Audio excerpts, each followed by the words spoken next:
The man was horrified to realize that he had been forgotten on Mars for 108 days. Desperate to re-establish contact with Earth's space agency, he tirelessly searched until he finally uncovered the Pathfinder probe buried beneath layers of dust. Originally launched in 1997, the lander had long been abandoned, left to decay in the Martian sands. But the moment Jack dug it out, Earth's Space Center detected a sudden fluctuation in the Mars signal. At the time, no one realized that Jack had miraculously survived the massive storm over 100 days earlier. Curious, the engineers remotely adjusted the camera facing Jack. Because Mars is 65 million kilometers from Earth, data takes over 30 minutes to transmit. Knowing someone might be watching, Jack quickly prepared a whiteboard and nailed it into the ground. When Earth finally received the footage and saw the message Jack had written, everyone was stunned. He was alive after being presumed dead for over 3 months. From there, Jack and Mission Control began a full exchange using hexadecimal code. The entire agency watched in awe as a real-time conversation unfolded between Earth and Mars. Then came devastating news. Jack would have to survive on Mars for 4 more years until the next planned mission could bring him home. To help him hold out,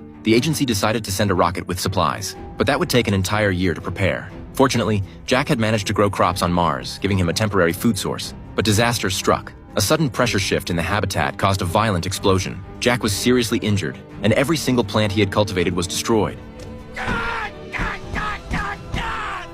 Upon hearing this, the agency rushed to assemble a new rocket, so quickly in fact, that they skipped some safety protocols. It launched untested, and shortly after takeoff, it exploded mid-air. The mission had failed. If they spent more time building another rocket, Jack would starve to death. In secret, the project manager contacted the astronauts who were still on their return journey from Mars. He informed them that Jack was alive. Shocked to learn he had been abandoned, the crew unanimously decided to disobey orders and go back for him. But doing so could cost them all their lives. After intense calculations by scientists, they realized the ship didn't have enough fuel to enter Mars orbit. That meant Jack would have to launch himself from the planet's surface and rendezvous with the crew in space. To escape Mars's gravity, Jack needed to reduce the launch vehicle's weight by 5,000 kilograms. Piece by piece, he removed the cabin door and windshield until all that remained was a stripped-down shell, essentially an open-air rocket. It sounded impossible. Jack would likely die from the sheer force of atmospheric resistance before even leaving the planet, but it was his only shot at survival. As the world watched with bated breath, Jack climbed into his makeshift spacecraft, while his teammates positioned themselves in orbit above Mars. Then, against all odds,